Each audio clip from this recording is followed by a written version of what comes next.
Case number 4 भी ले लेते हैं कि ऑलरेडी हम 3 केस कंप्लीट कर चुके हैं नॉन होमोजेनियस के लिए। पहला एक्सपोनेंशियल, दूसरा आपका ट्रिग्नोमेट्रिक साइन और कॉस, और तीसरा आपका अलजेब्रिक फंक्शन। अब चौथा केस ले लेते हैं जब एक्सपोनेंशियल फंक्शन के साथ में कोई फंक्शन मल्टीप्लीकेशन में होगा, जैसे v is also a function of x, ऐसे आप लिख सकते हैं v is also a function of x, v x type से लिख सकते हैं, ठीक है। तो या x एंड y करके लिख सकते हैं, x, y, ठीक है। इस तरीके से आप लिखिए, इसको एक बार दोबारा लिख लेते हैं। तो ऐसा लिख लेते हैं e⁴ax प्लस by, थोड़ा क्लियरली आपको समझ में आ जाए, थोड़ा कटिंग हो गई है, x, y, इस टाइप का फंक्शन है। यानी v is a function of x and y, x और y वेरिएबल का फंक्शन हो सकता है।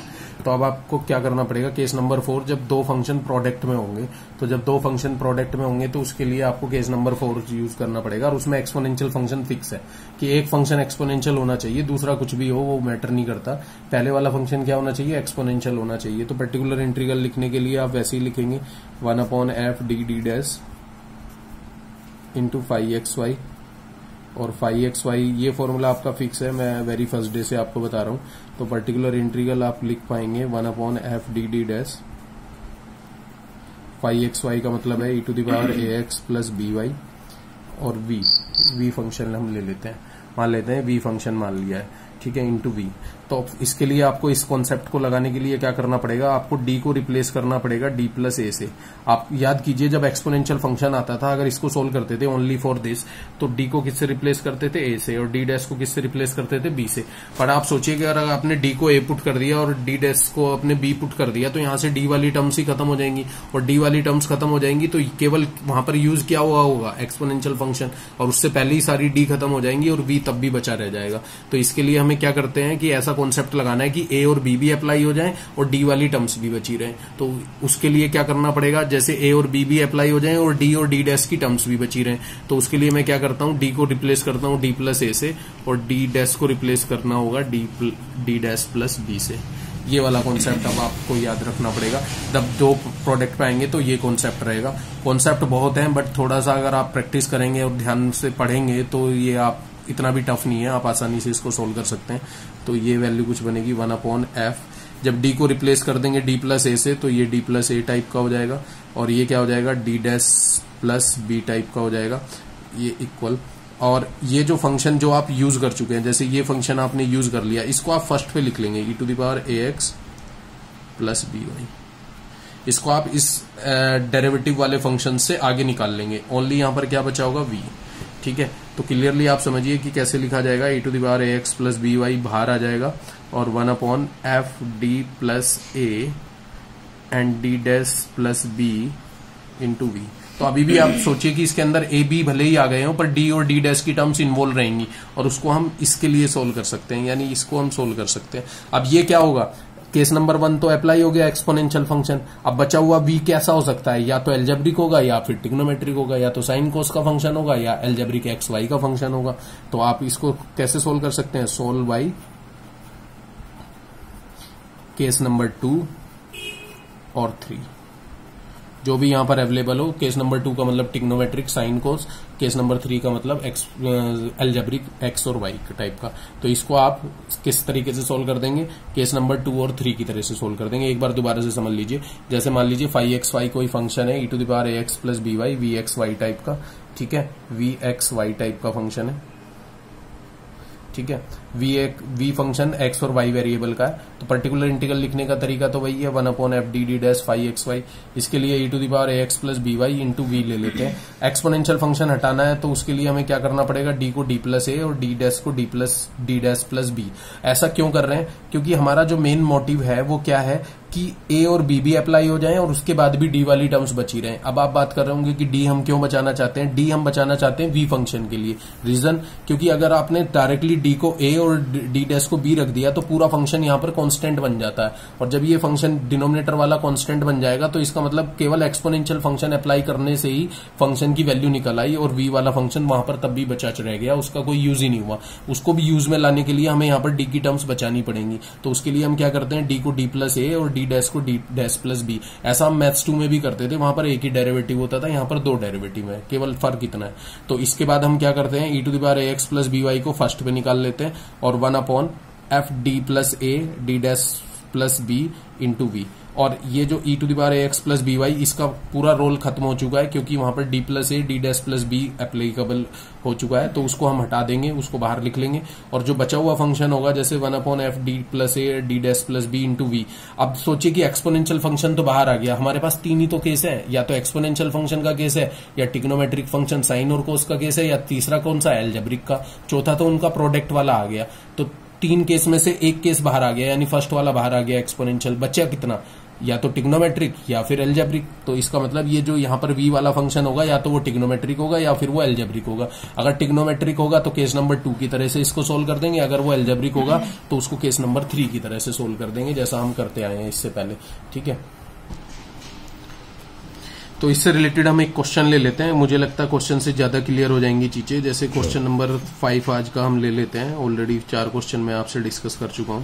तो क्वेश्चन नंबर 5 आप ले लीजिए। मान लीजिए क्वेश्चन है हमारे पास d minus 3d dash minus Z, या sorry 2 d minus D dash 3d dash minus 2 whole cube into Z is equal to 6 e to the power 2x sine 2x plus Y. ठीक है, 6 e to the power 2x sine 2x plus Y, इस तरीके का function है। अब आप इसको सोचिए कि ये जो फंक्शन आपके पास दिखाई दे रहा है आपको 6 e to the power 2x sine 2x plus Y, तो इसमें एक्सपोनेंशियल फंक्शन है और ये साइन 2x प्लस वाई, यानी ये v है और ये एक्सपोनेंशियल फंक्शन है। तो ये कुछ इस तरीके का कॉन्सेप्ट है, exponential function into V, exponential function into V. V कैसा है, ट्रिग्नोमेट्रिक फंक्शन, तो उसको हम सोल्व कर लेंगे। पहले CF की बात कर लेते हैं। जैसे 4CF हम क्या करते हैं, इसके लेफ्ट वाले पार्ट को 0 कर लेते हैं, तो d minus 3d dash minus 2 cube z equal to 0। पर ये देखिए 3 बार ये फैक्टर रिपीट हो रहा है, तो 3 बार रिपीट करने के लिए हमें वो CF को 3 बार रिपीट कराना पड़ेगा। तो CF कैसे लिखेंगे हम, e to the power 2x f1 y plus 3x, ये पहले फैक्टर के लिए। दूसरे फैक्टर के लिए भी सेम लिखेंगे पर x से मल्टीप्लाई कर देंगे, f2 y प्लस 3x। तीसरे फैक्टर के लिए भी सेम लिखेंगे पर x स्क्वायर से मल्टीप्लाई कर देंगे। ये आपको पता है कॉन्सेप्ट, ये पहले भी हम कई बार कर चुके हैं। ठीक है, अब पर्टिकुलर इंटीग्रल लिखते हैं, तो पर्टिकुलर इंटीग्रल के लिए आप क्या लिखते हैं, पर्टिकुलर इंटीग्रल के लिए कॉन्सेप्ट फिक्स है आपका 1/f D dash phi X Y, इस तरीके से आप लिखते हैं। ठीक है, तो वैसे ही कुछ लिख लेते हैं, जैसे 1/f डी डैश का मतलब यहाँ पर क्या है, particular integral of f D dash का मतलब यहाँ पर है d minus 3d dash minus 2 power 3। ये आपका फंक्शन दिया हुआ है f डी डैश टाइप का, d minus 3d dash minus 2 power 3 into Z. ठीक है, और फाई फंक्शन दिया हुआ है e to the power 2x e to the power 2x sine 2x plus Y.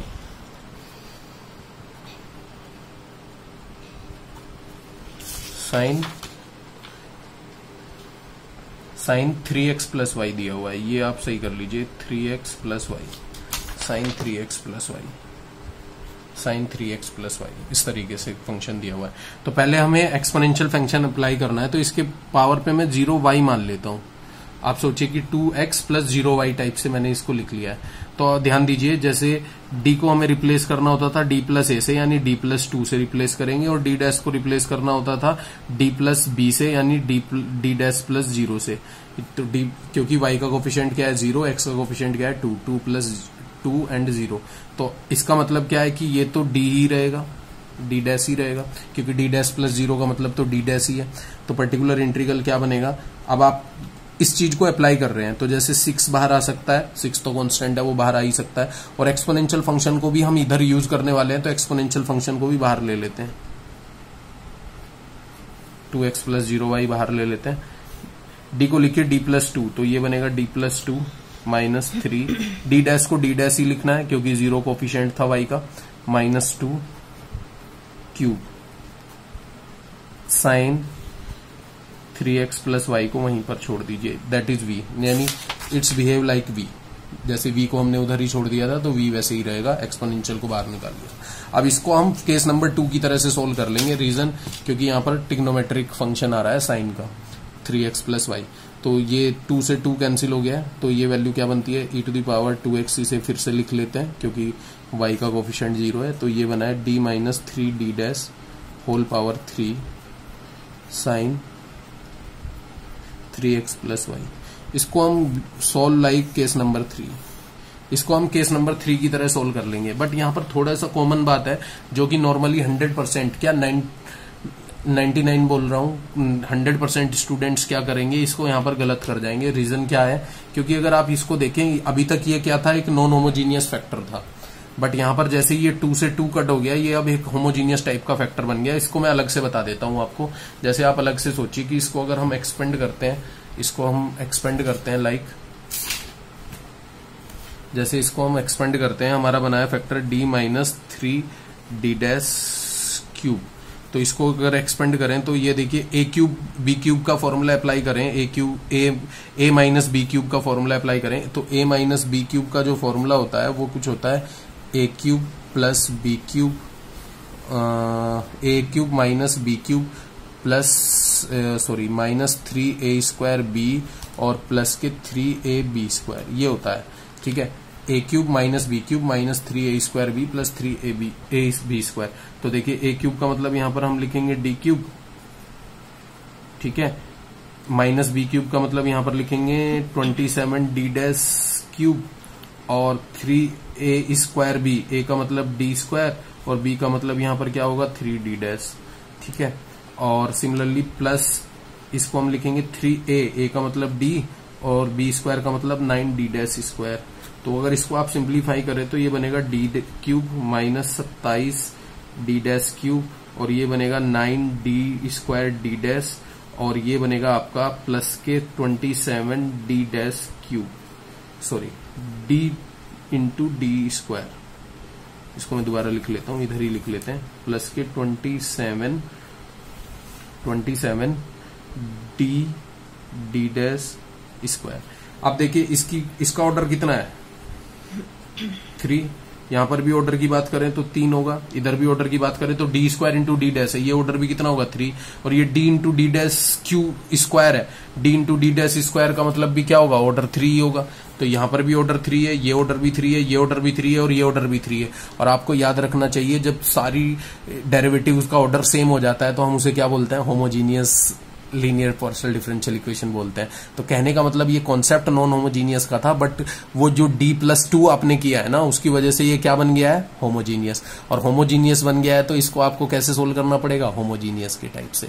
तो कुछ बच्चे क्या करते हैं, कुछ गलती क्या करते हैं कि वो इसको भूल जाते हैं कि इसको हमें होमोजीनियस के टाइप से सोल्व करना है, वो इसको सोल्व कर जाते हैं नॉन होमोजीनियस टाइप से, और जैसे ही आप इसे नॉन होमोजीनियस टाइप से सोल्व करेंगे तो क्वेश्चन क्या हो जाएगा गलत। तो आपको ये बात ध्यान रखनी पड़ेगी कि जब आपको इस तरीके का कोई कॉन्सेप्ट आए तो उसमें आपको ये चीजें भी आपके माइंड में होनी चाहिए। तो अगर आप इसकी बात करें तो यहां पर मैं नोट में लिख देता हूं, note d minus 3d dash cube is d cube minus 27d dash cube minus 9d square d dash और प्लस के 27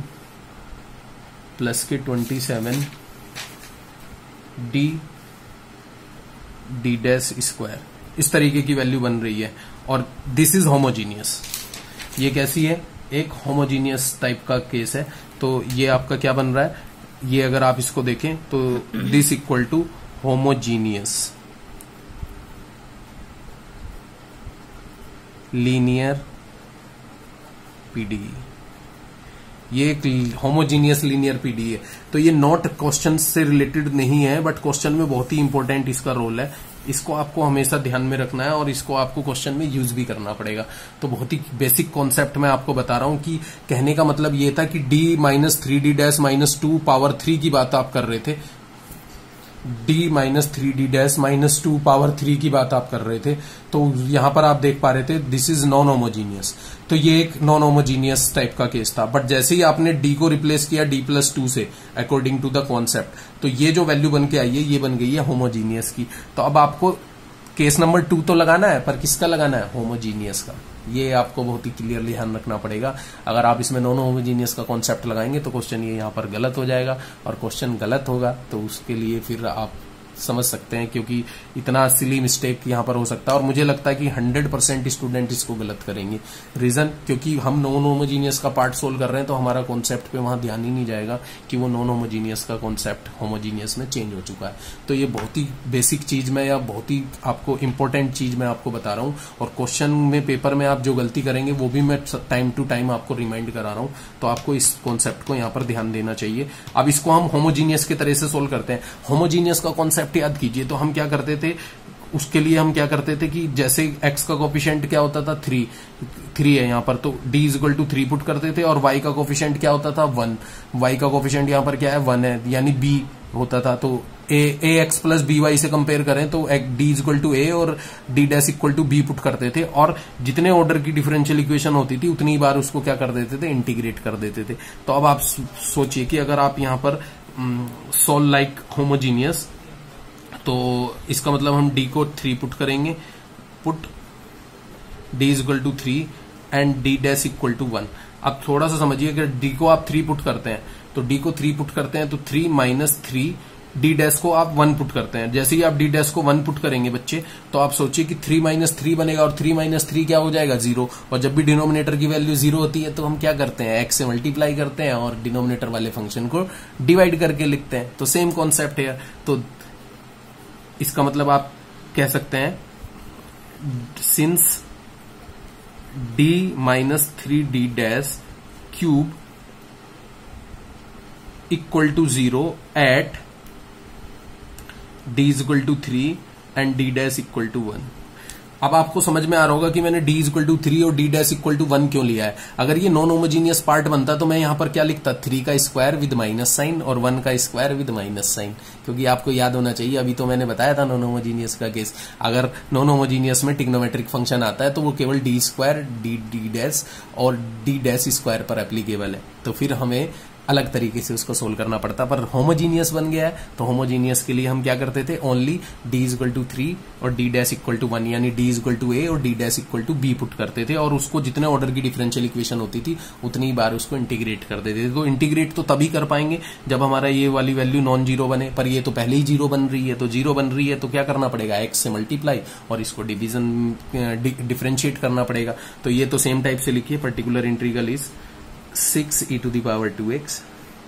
जैसे इसको आप लिखते हैं तो इसको आप लिख पाएंगे x, और इसको अगर आप डिफरेंशिएट करें तो पहले पावर को डिफरेंशिएट करना पड़ेगा, तो 3d minus 3d dash square, ये कुछ वैल्यू बनेगी। और जब इसके अंदर जाएंगे तो d का डिफरेंशिएशन क्या हो जाएगा 1, क्योंकि d के रेस्पेक्ट में हम करते थे, that is into sine 3x plus y। ठीक है, अब फिर से आप कॉन्सेप्ट लगाइए, आपको फिर से d को 3 पुट करना है और d डैश को 1। अभी भी d को 3 पुट करें और d डैश को 1 पुट करें तो ये वैल्यू क्या बनेगी बेटा, 0 बनेगी। 0 बनेगी तो एक बार फिर से डिफरेंशिएट कर दीजिए और x से मल्टीप्लाई कर दीजिए, तो ये क्या बनेगा 6e to the power 2x। एक बार है और x से मल्टीप्लाई कर देते हैं और फिर से डिफरेंशिएट कर देते हैं 2d माइनस 3d डैश और into 1 sine 3x plus y। फिर से आगे देखिए, अब d को फिर से आप 3 पुट करेंगे और d डैश को क्या पुट करेंगे 1। तो जैसे ही आप d को 3 पुट करेंगे d डैश को 1 पुट करेंगे, d माइनस 3d डैश अब भी अवेलेबल है। तो इसका मतलब क्या है बच्चे, फिर से 0 बनेगा, और 0 बनेगा तो फिर से एक बार x से मल्टीप्लाई और डिफरेंशिएट करना पड़ेगा। तो आप इसको फिर से लिखिए e to the power 2x x cube, और यहाँ पर आप 6 लिख चुके हैं, 3 इंटू 2 6, और एक बार और डिफरेंशिएट करेंगे, d का डिफरेंशिएशन 1 हो जाएगा इस बार, और sign 3x plus 2y 3x plus y। तो अब कोई d की टर्म्स ही नहीं बची, तो आगे सोल्व करने की जरूरत ही नहीं है। 6 से 6 कैंसिल, तो वैल्यू क्या बनती है e to the power 2x x cube sine 3x plus y। तो अब आपको समझना पड़ेगा कि यहाँ पर पर्टिकुलर इंटीग्रल किस तरीके से कैलकुलेट हुआ है। तो इसको कंप्लीटली सॉल्व करने के लिए आप क्या कीजिए, इसको आगे लिख देते हैं। तो z क्या होता था हमारे पास, z होता था हमारे पास, अगर आपको याद है तो complementary function plus particular integral. तो यहाँ पर हम लिख पाएंगे z equal to complementary function हमारे पास क्या था, एक बार देख लेते हैं। कॉम्प्लीमेंट्री फंक्शन था बच्चे, अगर आप देखें तो कॉम्प्लीमेंट्री फंक्शन था,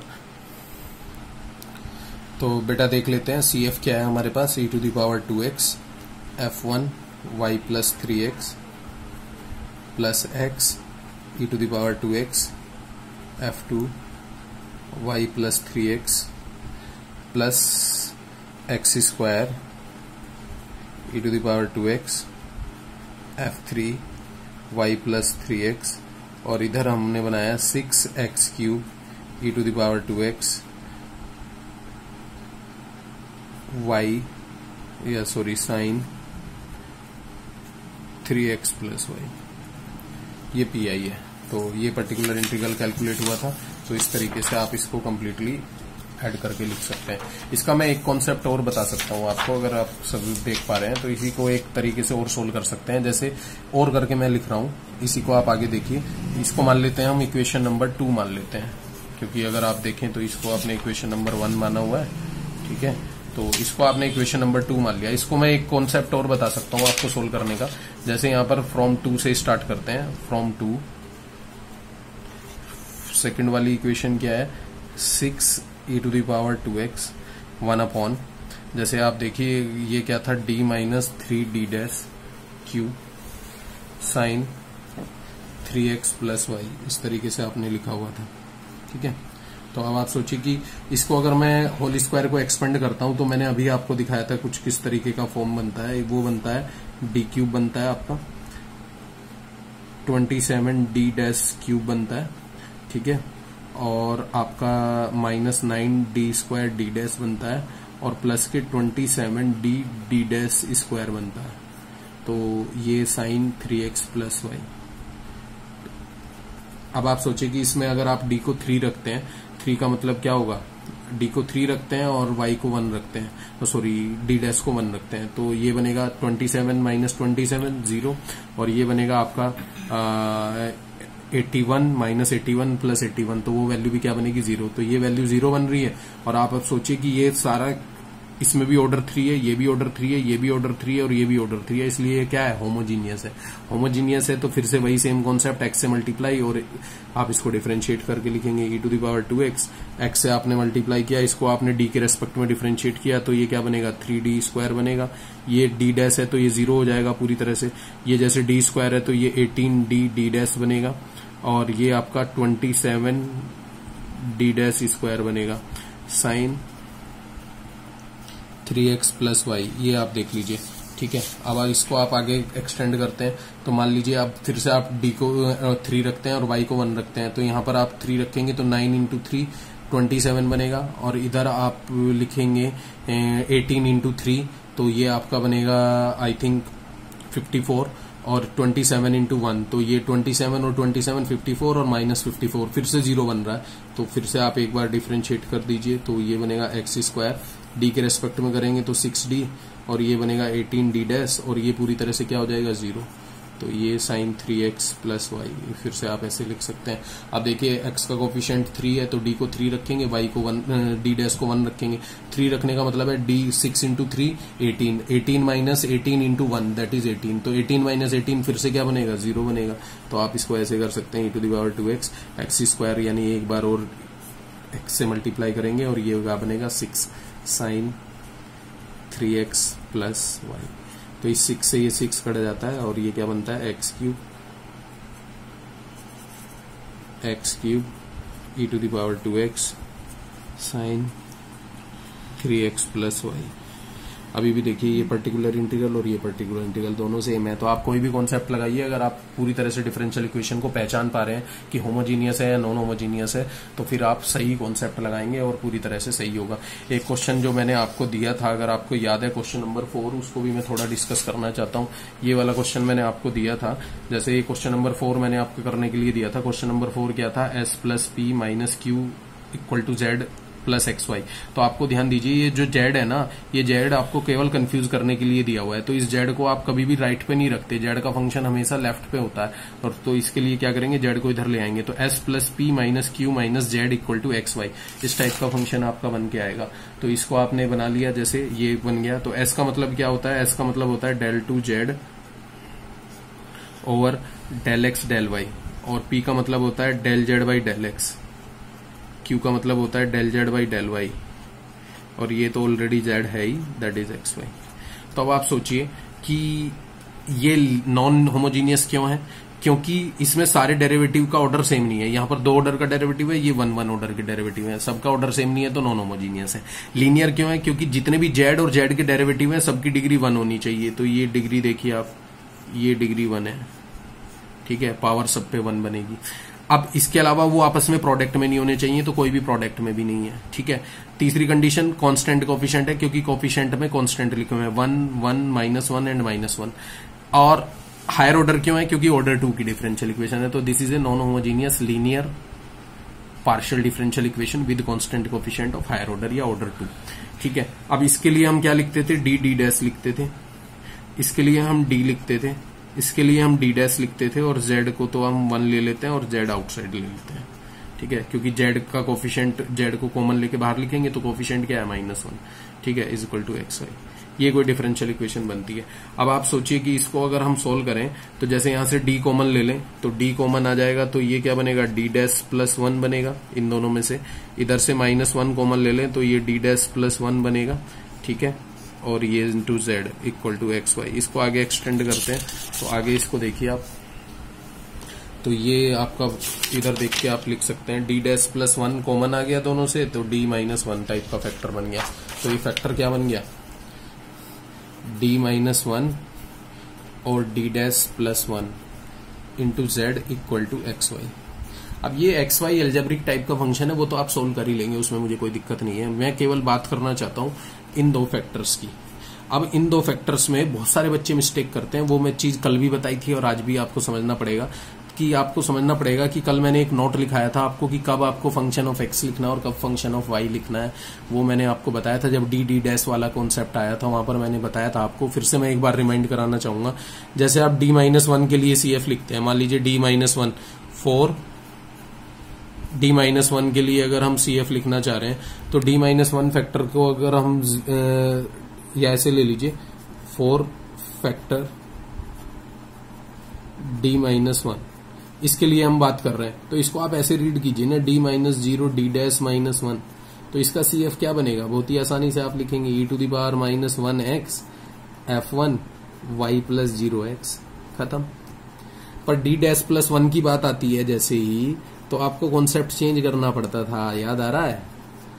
डी डैश प्लस 1 की बात आती है तो इसको आपको कैसे लिखना पड़ेगा? D dash -0 D plus 1।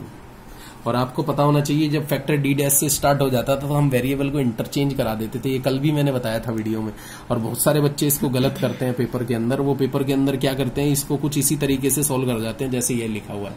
वो क्या करते हैं, ऐसे कुछ लिखते हैं e टू दी पावर ये +1 होना चाहिए था क्योंकि माइनस साइन था, तो ये +1 कर लीजिए। वो क्या लिखते हैं, e⁻⁻1x f1 y plus 0x, ऐसे लिख जाते हैं। ऐसे लिखते ही पूरा क्वेश्चन गलत हो जाता है, वहीं पर आपका कॉन्सेप्ट गड़बड़ा जाता है। आपको समझना पड़ेगा ये स्टार्ट कहां से हो रहा है, डी डैश से, और डी डैश से स्टार्ट हो रहा है तो इसके लिए बेटा क्या करना पड़ेगा, फैक्टर को एक्स और वाई वेरिएबल को आपस में इंटरचेंज कराना पड़ेगा। रीजन बिहाइंड इट कि आपने डी और डी डैश की बात करते हैं आप, तो डी और डी डैश की बात करते हैं तो आप उस नोट पे जाइए जो मैंने कल वाली क्लास में आपको बताया था। तो वो नोट आप देखेंगे तो वहां पर जब डी और डी डैश को आपस में इंटरचेंज कर लेते हैं, यानी डी डैश से स्टार्ट कराते हैं और डी पे आप कोफिशिएंट देखते हैं एम का, तो फिर आपको क्या पड़ता है, फिर आपको करना पड़ता है वो एक्स और वाई वेरिएबल भी इंटरचेंज करते हैं। तो वहां पर CF क्या हो जाएगा बेटा, CF हो जाएगा e⁻⁻1y f2 x से स्टार्ट होगा और 0y।